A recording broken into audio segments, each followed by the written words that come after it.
Karate. Is it an art of self-defense or a sport based on combat?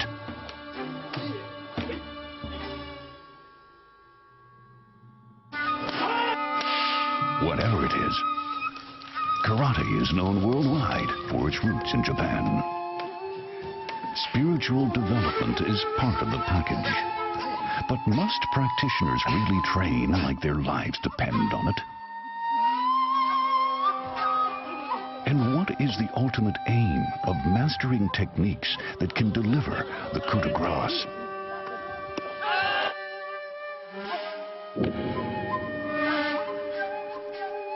The answers lie in understanding the true meaning of strength in the martial arts. Bushido, a union of body and mind.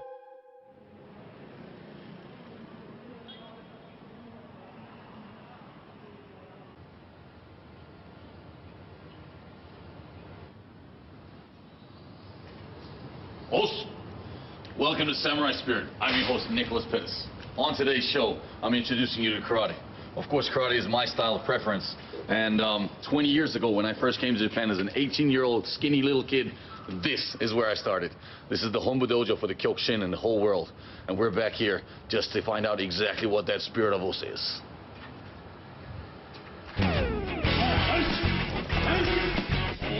Nicholas Pettas knows a thing or two about fighting.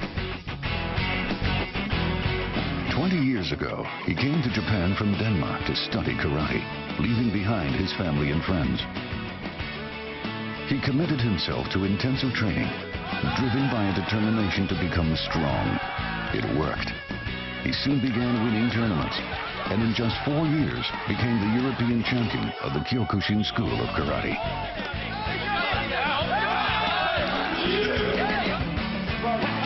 He went on to compete in mixed martial arts and to win the Japanese Grand Prix championship. This is the main dojo. Os! Os! This is where Nicholas studied karate's way of overcoming opponents. He was a live-in apprentice, training day in and day out, and taking care of whatever needed to be done around the dojo. Karate was never out of sight or mind. He also found the right mentor. Karate master Masatatsu Oyama. Oyama founded what has become one of the world's most widely practiced styles of karate, Kyokushin Karate. Techniques capable of killing with a single blow made him a legend. Nicholas was his last pupil.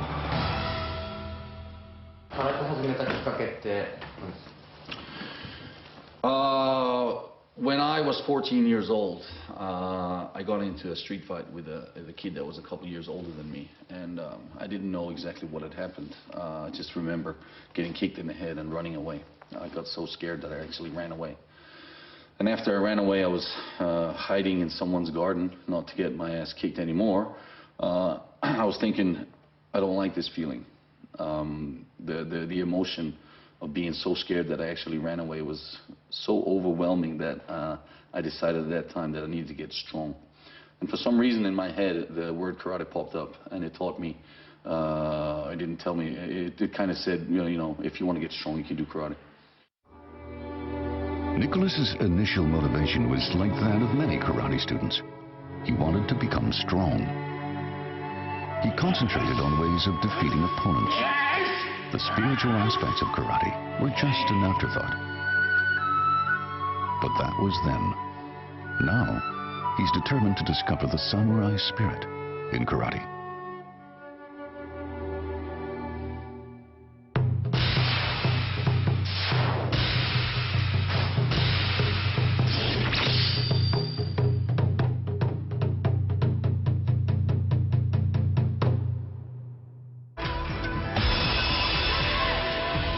Karate is practiced in over 175 countries.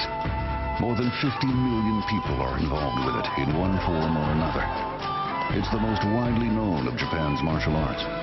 But karate actually comes in a number of styles. One of them uses protective gear. The aim is to score points by delivering strikes to certain parts of the body. Another style forgoes the gear, but avoids injury by making little or no contact. But that's not for Nicholas. He practices full contact karate. Nothing is off limits, except the face and groin.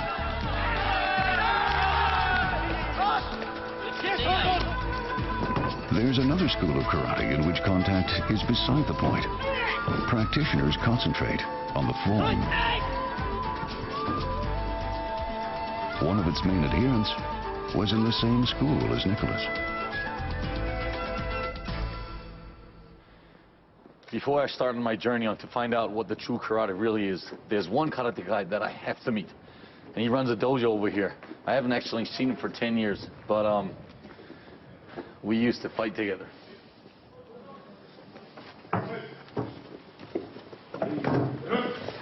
おっす、失礼します。今日はお邪魔してよろしいですか。すみません、よろしくお願いします。久しぶりです。This is Kazumi Hajime. Hajime Kazumi. Kazumi won the All Japan Championship 5 times, a record that still stands. Since retiring from competition, he's modified his style and opened his own dojo.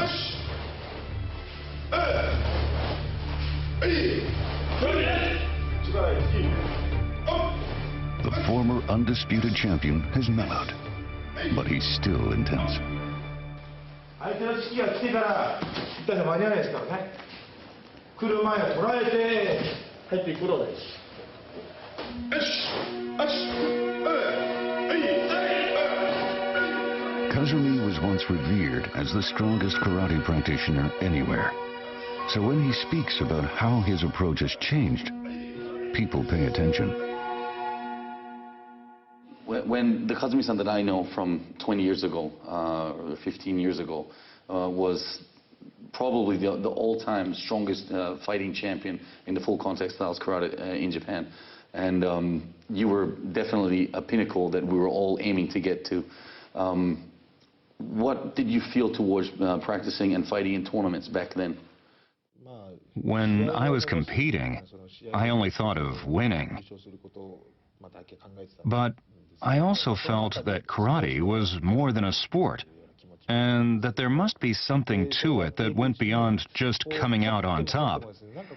Over the years, I began to have serious doubts about what I was doing. Even though I had put together a winning record, I started to think seriously about the significance of karate. I wanted to know, what is karate really? I began to question what I was doing, the way I was approaching this martial art. I now think karate is all about kata. Kata means form. It refers to the detailed patterns of movements that are practiced alone to master the techniques of each school. Kazumi now sees form as the source of substance of karate, its essence. I believe that mastering the techniques of karate is the point. And for that, you have to practice kata, the origin of all techniques. As we all know, some people emphasize the competitive aspect of karate. For them, winning is enough. They may see it as everything. My advice to them is, go find a different dojo. The reason I say that is, competing in a match is artificial. It's a situation that's made just for that purpose, not drawn from everyday life. I think it's important to incorporate karate into your life in a way that enhances your being. Nicholas has always practiced karate with the single-minded aim of defeating his opponent. And Kazumi was once the supreme champion of that very approach.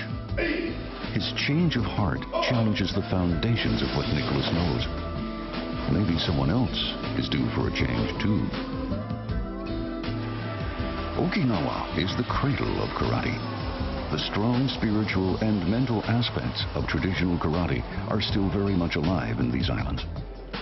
it's the perfect place to search for the essence of this martial art.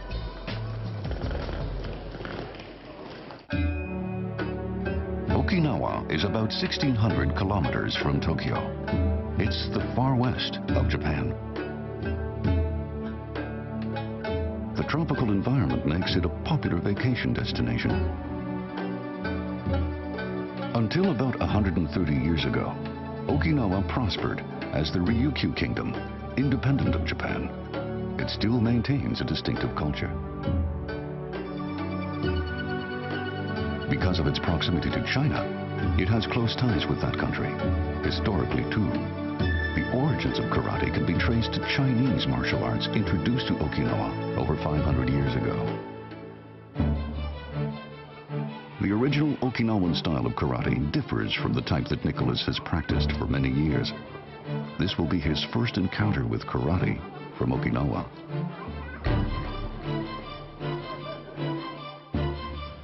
First up, the Okinawa Goju-ryu Dojo. お失礼します。こんにちは。先生、Oh, hi. My name is Nicholas Welcome, Pettas. yeah. Yes. Nice to meet you. Thank you very much for Welcome having to me come Okinawa. here. Thank you Yeah. very much. Tatsuhiro Hokama is a karate historian and researcher and an instructor. Okinawa Goju-ryu Karate has branches in 32 countries. I'm here today to learn about the Okinawa style of karate. Oh, yes. Please welcome. And I'm hoping you can teach me. Yes, okay. You are very famous K-1 champion, and I know you. Please, today is join us to karate, Okinawan karate. Is okay? Yes, I would be Okay. honored to try. Thank you very much. Thank you, sir. ぜひよろしくお願いします。 Okay, welcome.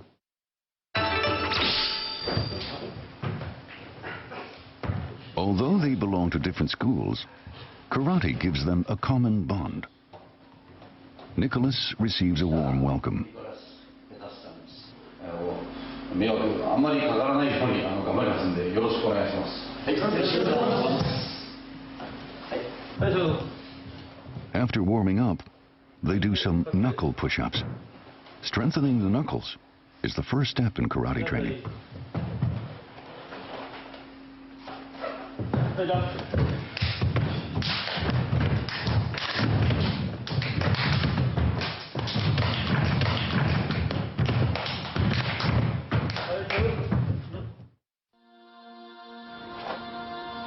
The most basic technique is the Seikinzuki four-fist strike. A powerful punch carries immense destructive force. This Japanese cypress board is 3 centimeters thick. But Seikinzuki goes right through it, even when the board's not mounted. Through training, the fist becomes a reliable weapon. Let's go!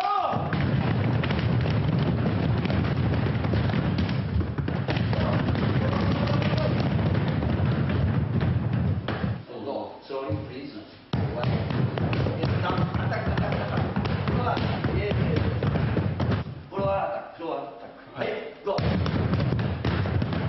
This dojo practices a form of knuckle development that's new to Nicholas. Okay, thank you very much.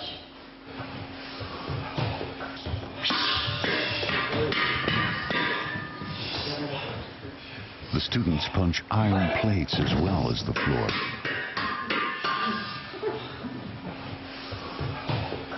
You follow what these guys are doing? They're building their bodies into indestructible machines here. Walking on their knuckles, hitting metal plates. Every part of their body is being hammered into something. Have a look at this.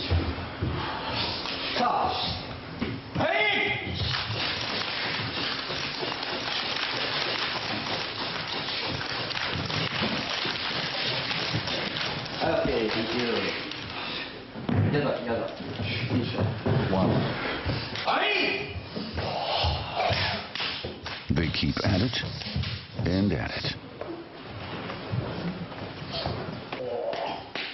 That's not an expression we see Nicholas wear very often. Strengthen the bone by striking the bone, not the flesh. That requires some toughening up. Stop, punch here, hey. Stop, hey. One, no, stop, not move, hey. 2, 3, next, 1. Inside, outside, then, attack! Yes, strong, please. Stop. Striking bone against bone gets the job done. In, out, up. Yes, once more. But if you're not used to it, this kind of workout can be pretty painful. 1, 2, 3, hey. Strong, please.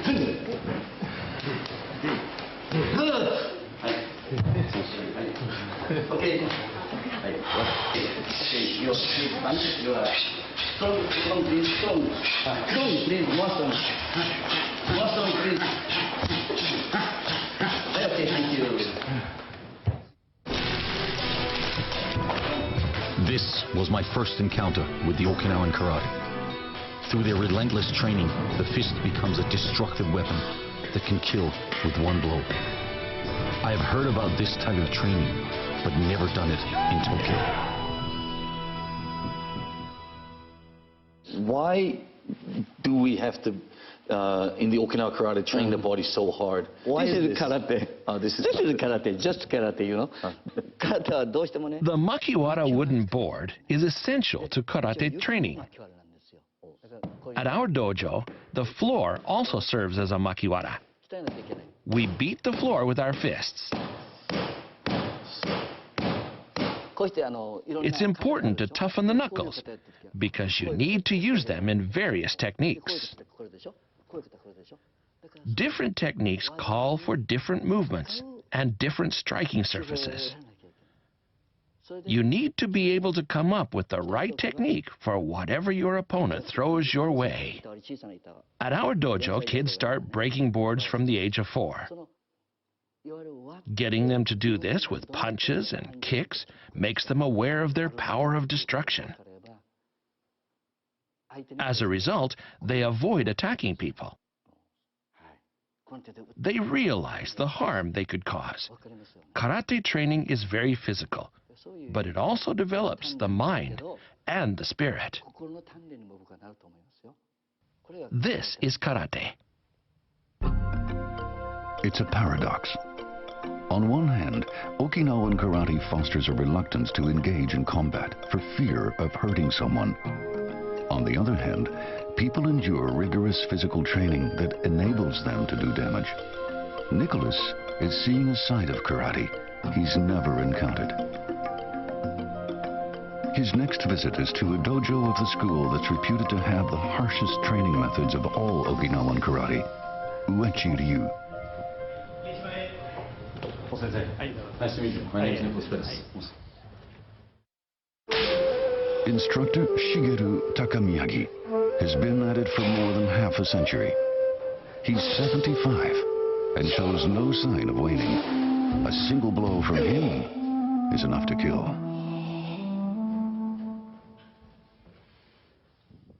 Okay, everyone. At his command, the jackets come off.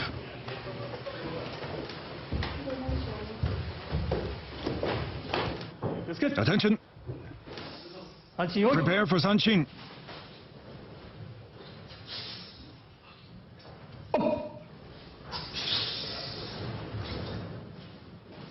Fast, controlled strikes arrive in perfect order. The sound of controlled breathing fills the air. This movement is essential to Okinawan karate. Sanchin. It involves tensing the entire body to focus energy and channel it. Some aspects of Sanchin training are beyond imagination.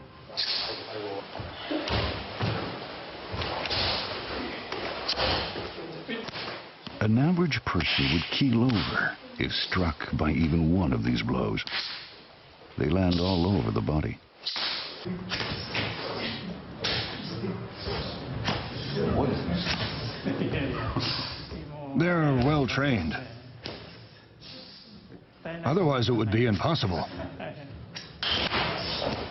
Striking and breaking down the muscles makes them come back even stronger.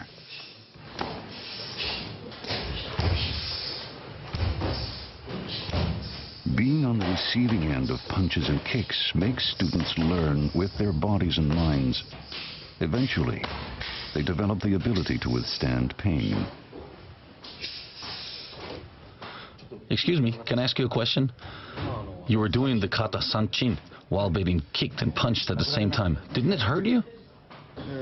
Well, I've done a lot of training, but when you're focused, you don't feel the pain. Some people say, no pain, no gain. But here, the rule is first pain, then gain no pain.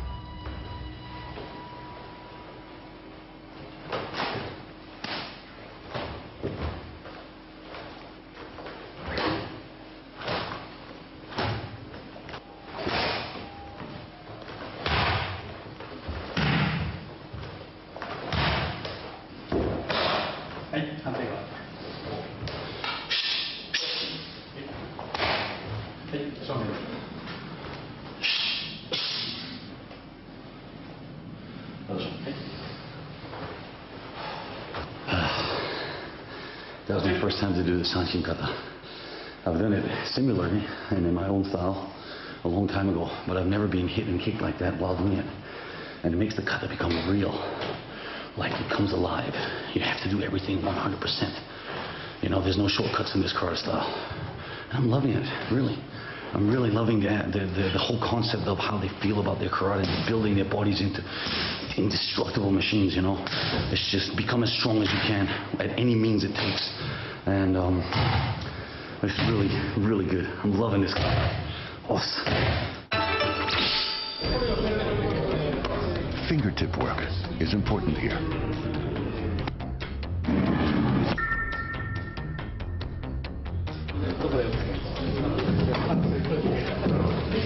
Like you're stabbing. Yes. Takamiyagi has proof of what fingertips can do. See how the tire surface has been worn down? The rim is coming apart. This was done with fingertips. With your fingers? Yes, yes. Both hands. The toes, too. Both hands and the toes. I actually need to replace this tire. They don't last long. This helps to toughen the fingertips.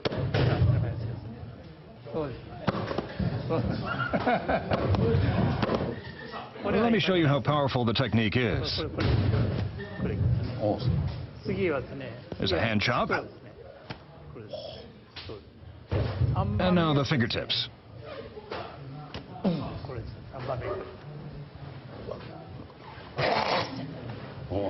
Like that. I actually think he could have punched a hole in my arm if he wanted. It's dangerous. Yes, very. That's why it's prohibited in competitions. The technique is called nukite. A strike delivered with toughened fingertips is far more deadly than a punch. If attacked with a knife, many karate practitioners resort to nukite as a more devastating method than a punch.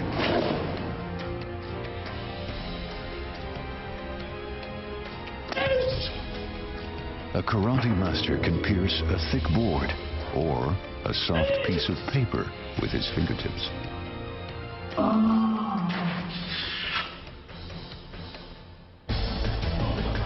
Next, free sparring. Everyone wears thin gloves. A strike to the body anywhere but the groin is fair game.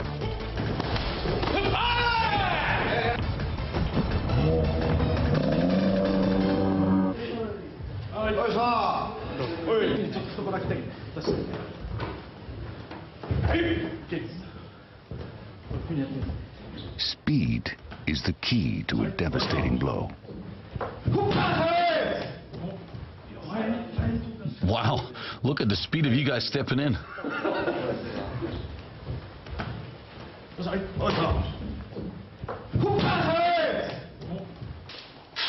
distance is shortened to next to nothing in a flash. Now, Nicholas becomes the target.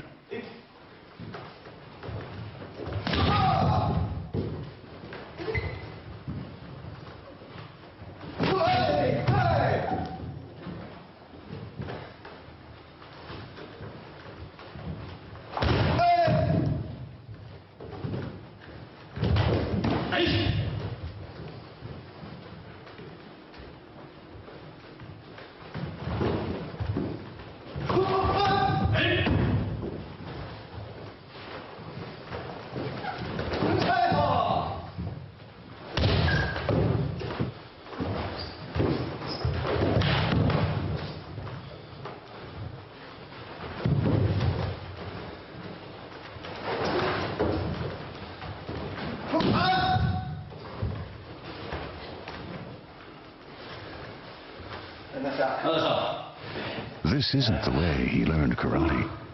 Oh man, do you guys see that? Tell you what, it's so different. It's almost as different as playing tennis versus soccer or something like that. So I had to kind of, adjust to whatever these guys do and get the points, But the speed is different, the timing is different, just the distance and everything.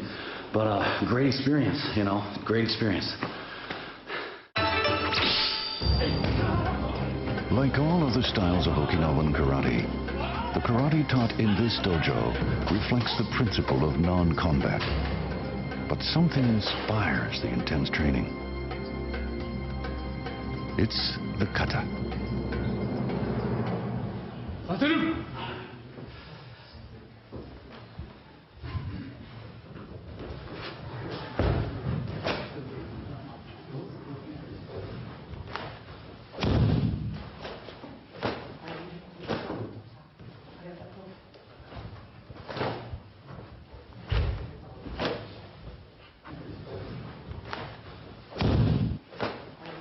Kata are said to embody the basic principles of karate. The significance of kata becomes apparent when practicing with a partner.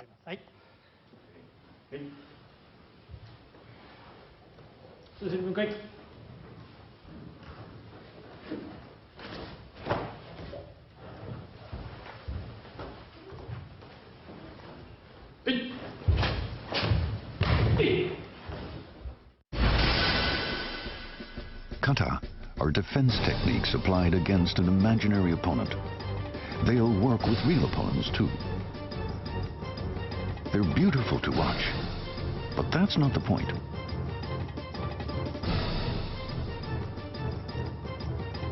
Kata are made to be used. They're ready when needed.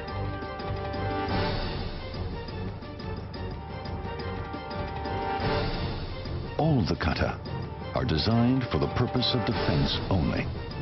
That's true no matter what school of karate one follows.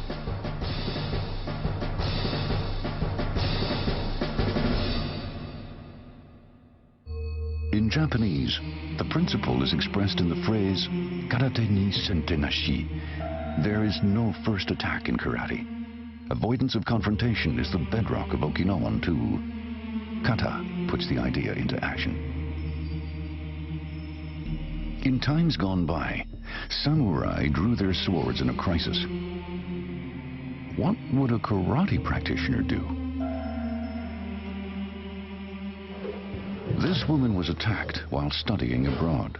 She was forced to use karate to defend herself against a huge adversary. Ideally, one would never have to use karate techniques against people outside the dojo. Unfortunately, I found myself in a situation in which I had no choice but to do so. Even though her motives were pure, she still feels some remorse. We asked the karate master why. Isn't that what the techniques are for? Why is that? In a way, the dojo is where you master the techniques of killing. The more you learn, the more apprehensive you feel about killing. Why then do we learn techniques that aren't to be applied against an opponent? The rationale is similar to that of nuclear weapons. The more advanced the weaponry, the more we realize the danger. I may be going overboard, but the underlying principle is the same. It all comes down to how much control you have over yourself. Whether you've developed the ability to maintain composure at all times. The only way to maintain that kind of presence of mind is through training with lethal techniques. A lack of composure results in the escalation of conflict. The stronger you are, the more composure you should have. The woman regrets falling short on that measure, at least by her estimate. Relentless training supports the principle of non-combat. Once you've become a lethal weapon, you realize the importance of keeping that weapon sheathed.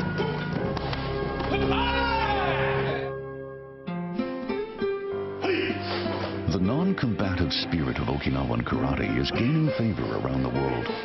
Increasing numbers of practitioners are embracing the approach, and instructors from across the globe are coming to Okinawa to master karate as it's taught there. It's to an extent. I wouldn't say you never get angry, but you learn to control your anger. Okay. Everybody gets angry at some point, but with karate you learn to control your anger, so you don't necessarily have to fight. Self-control is a quality that people from any country or culture can appreciate. Fostering that principle through training the combative spirit is the Okinawan way. It's a gift to anyone willing to cultivate it in his or her own life. My one and only aim in practicing karate was to become a fighting champion. I wanted to get the better of my opponent every time. But in Okinawa, the cradle of karate, practitioners see things differently. They train to acquire lethal skills in order to avoid combat. Once you have an arsenal of effective skills, you need strong self-control to keep yourself from using them. Nicholas visited a school founded by one of the leading proponents of self-control.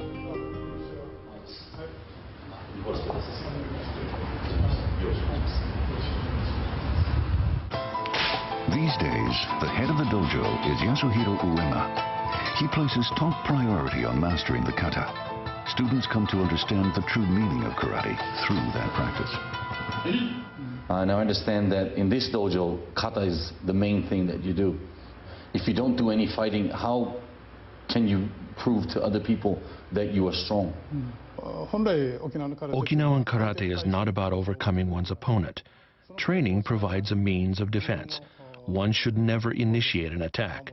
One's true enemy lies within oneself. A person should be able to control anger. Okinawan karate is all about self-control and endurance. So we have to ask, what is the limit of endurance? Do you ever get to demonstrate your strength against an opponent? The answer to that is probably never. But what if someone attacks you? For how long can you wait to do something back to this person? If you feel that your life is in danger, for example. You should wait until the verge of death. Anything before that is premature. Kyokushin Chibana was the founder of Shorin-ryu Karate, the style of karate practiced at Uema's dojo. Chibana became known for superhuman strength in both body and mind. His reputation was so large that it was believed that anyone who could defeat him would gain instant fame. One day, a bunch of thugs decided to find out for themselves. Chibana, however, refused to retaliate and refrained from using karate to defend himself. The thugs beat him, making a bloody mess of his face and breaking his teeth. But Chibana did nothing, saying that he was in no danger of dying. Eventually, it was the thugs who relented and apologized. This exemplifies his willpower. It's about the endurance of mind and spirit. If Chibana had put his mind to deflecting the kicks, he could have broken his attacker's legs. But he felt that defending himself would just lead to further conflict, so he decided against adding to the violence. Developing the body expands the tolerance of pain. But what really counts is self-control. That was Chibana's message. Not everyone can attain that degree of self-control, but if you lose your presence of mind, you end up fighting. If we all could endure more and control our anger, conflict would just fall away. I shivered when I first heard this, but I wondered whether I would have been able to reach that level. True strength has nothing to do with muscle power or mental determination to defeat an opponent. It's about maintaining presence of mind at all times. The former president of the Shorin-Ryu Association learned the lesson from Chibana himself. You must never hurt or kill an opponent, no matter what. That's why you need to have the courage to apologize. Responding to your opponent's anger offers no solution whatsoever. If you're strong in body, mind, and spirit, you can afford to step back and give way to your opponent. You have to train until you reach that level. Relentless training creates strength and compassion. Avoiding conflict is the ultimate victory, but only the strongest are able to achieve it. Even if someone tries to pick a fight, you should be able to maintain your presence of mind and even apologize, if that's what it takes to avoid a confrontation. Responding to an attack is the last resort. You should only fight when there's no other means of escape. But to do that, you need the courage to hold back and defuse the situation before it worsens.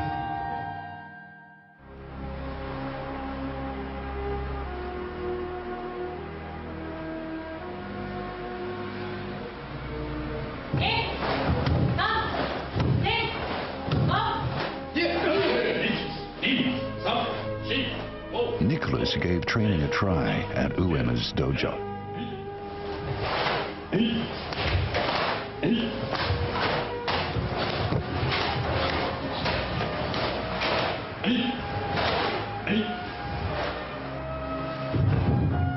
This is a place where kata is king. Practicing the kata allows students to master lethal techniques while developing self-control and presence of mind. It works for Okinawan karate, and Nicholas hopes to make it part of his own practice.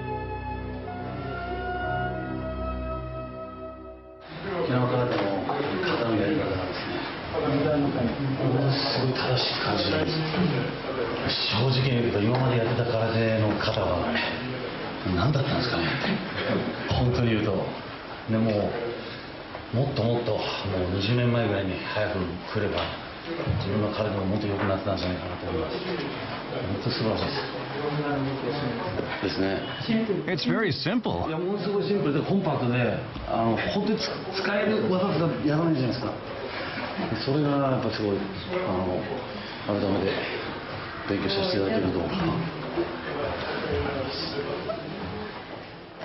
Nicholas was reminded of what Kazumi had said. Karate is all about kata. I think it's important to incorporate karate into everyday life so that it enhances your being. So, the strength not to use strength may be the greatest strength of all. Then what's the purpose of devoting years to the practice of one of the most lethal of all martial arts? The answer, according to Kazumi, is found in the kata. Before making the sojourn to Okinawa, Nicholas might not have been able to understand the message, but now he gets it.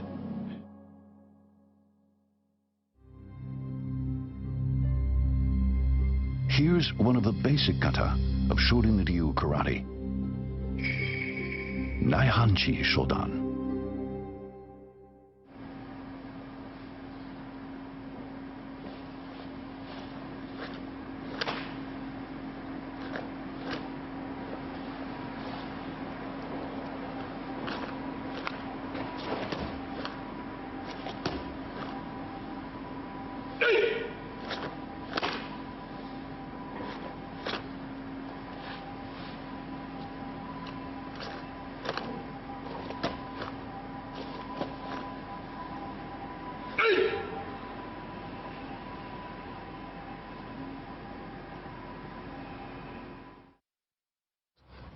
As a teacher, what do you find the most difficult to raise the young kids up to become proper karateka?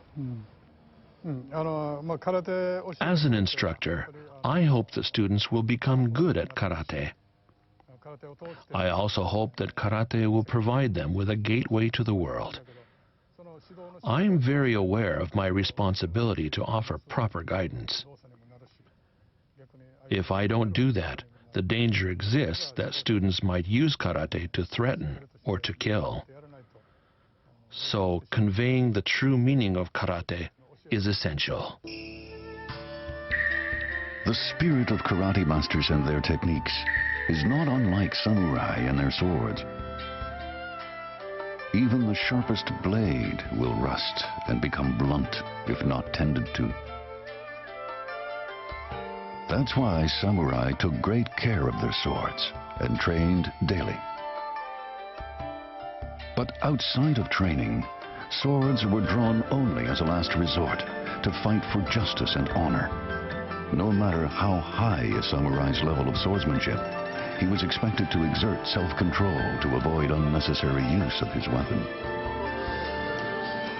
The same is true of karate. A karate master possesses the skill to kill with a single blow. That's exactly why confrontation is to be avoided and the karate techniques held back. The sheath of a samurai sword is the self-control exerted by a karate practitioner. The weapon is kept, but not brandished. And that is the true lesson that karate has to teach. The strength of self-control and endurance.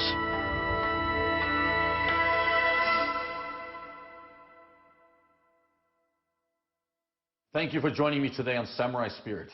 On today's show about karate, I could have introduced you to my own style and I would have discovered nothing. Instead, as you saw, we went back to the roots to find out what karate really is. For on the show, I realized that even after 20 years of experience, I feel like I've only still scratched the surface. And I've realized that the spirit of the more traditional styles is about gaining the patience not to fight. With great strength comes great responsibilities and understanding. The self-control and understanding of the potential damage that can be inflicted upon others are the tools taught in karate. But in the end, peace and harmony are what true karateka strive to achieve. Os!